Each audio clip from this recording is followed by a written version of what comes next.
کوئی بھی نعمت اللہ تبارک و تعالی عطا فرماتا ہے اس پر انسان شکر ادا کرے گا تو وہ نعمت باقی رہے گی،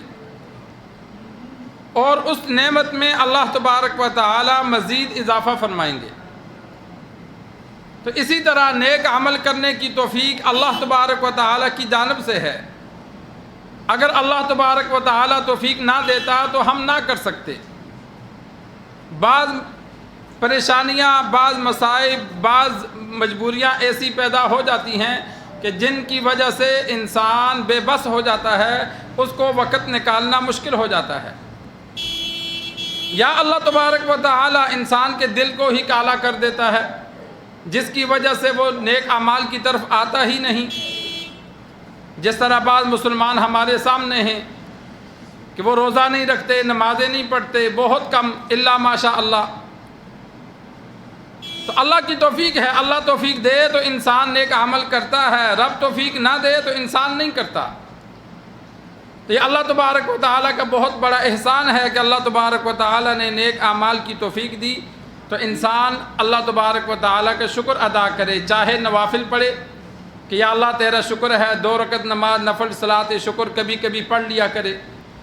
اور اسی طرح زبان سے چلتے پھرتے اللہم لک الحمد ولک الشکر، یہ بہت پیارا جملہ ہے۔ انسان کو کوئی بھی نعمت ملے، کوئی بھی خوشی ملے تو چند مرتبہ انسان یہ پڑھے اللہم لک الحمد ولک الشکر کہ یا اللہ تیرا شکر ہے کہ تو نے یہ نعمت عطا کی۔ تو جتنا شکر ادا کریں گے، اللہ تبارک و تعالی نے وعدہ فرمایا لئن شکرتم لازیدنکم، تم شکر ادا کرو گے تو میں نعمت میں مزید اضافہ کروں گا۔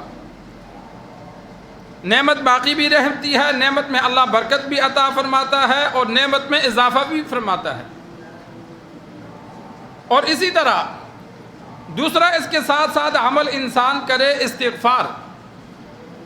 کہ جس طرح یہ نیک عمل کرنے کا حق تھا ہم وہ ادا نہ کر سکے، یا اللہ جو کمی کوتاہی ہو گئی اسے معاف فرما۔ جس طرح نماز کے بعد ہم استغفر اللہ پڑھتے ہیں، وہ اس لیے نہیں پڑھتے کہ گناہ کا عمل کیا، اس لیے پڑھتے ہیں کہ عمل تو نیک کیا لیکن جیسے پڑھنے کا حق تھا ویسے نہ ادا کر سکے۔ جو کمی کوتاہی ہے استغفار سے اللہ معاف فرما دیتا ہے۔ تو انسان استغفار کرے، استغفار کی کثرت کی جائے، ویسے بھی استغفار کے فائدہ ہے، ذکر و اذکار ہے، اس پر اجر ہے۔ آپ صلی اللہ علیہ وسلم کا فرمان ہے طوبیٰ لمن وجد فی صحیفتہ استغفارا کثیرا، خوشخبری ہے اس شخص کے لیے جس کے اعمال نامہ میں بہت زیادہ استغفار پایا جائے۔ تو چلتے پھرتے انسان، ایک تو ہم ویسے استغفار کرتے ہیں اپنے گناہوں کی توبہ کی نیت سے، ایک ذکر کی نیت سے، اور ایک استغفار اس پر کیا جائے کہ یہ جو ہم نے نیک اعمال کیے یا اللہ ان میں جو کمی رہ گئی وہ معاف فرما۔ تو یہ تھوڑی سی نیت ہونے سے انسان کے اجر میں اضافہ ہو جاتا ہے۔ ایک ہم اللہ کا شکر ویسے ہی ذکر و اذکار کرتے ہیں، اس پر بھی اللہ اجر دیتا ہے، اور ایک ذکر و اذکار جب کریں، اللہ کی تسبیحات تعظیمات جب بیان کریں تو یہ ذہن میں جب یہ نیت رکھیں گے کہ نیک اعمال کے شکر پر کر رہے ہیں تو اس کا اللہ تبارک و تعالی مزید اجر عطا فرماتے۔ تو شکر ادا کرنے کی نیت سے جب ہم ذکر و اذکار کریں گے تو وہ نعمت کا شکر بھی بنے گا اور نعمت کی باقی ہونے کا سبب بھی بنے گا۔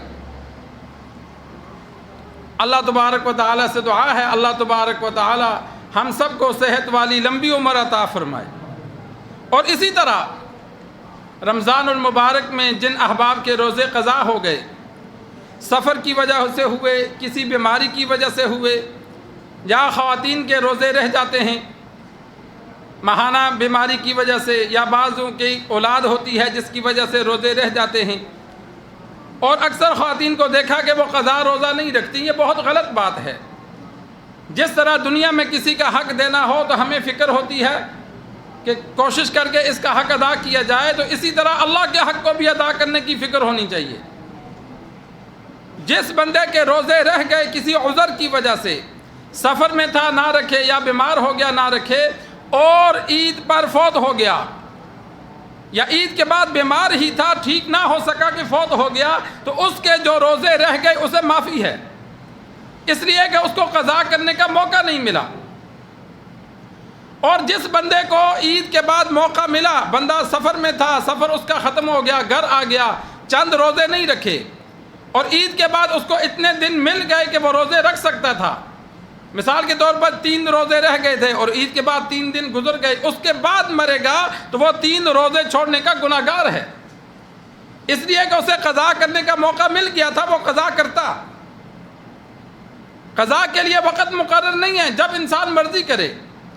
لیکن مرنے سے پہلے پہلے، اور موت کا کوئی پتہ نہیں ہے۔ تو آج کل موسم مناسب ہے، آگے چند دنوں کے بعد گرمی تیز ہو جائے گی، پھر روزہ رکھنا مشکل ہو جاتا ہے، تو چاہے جائے کہ ہم یہ نیت کریں کہ سردیوں میں جا کے رکھیں گے، اس طرح روزے رہ جاتے ہیں۔ تو جب موسم بھی اچھا ہے، عادت بھی بنی ہوئی ہے، تو جن کے روزے خواتین کے رہ گئے یا کسی مرد کے رہ گئے، تو وہ اللہ تبارک و تعالیٰ کی رضا کے لیے ان روزوں کی ان دنوں میں قضا کر لے۔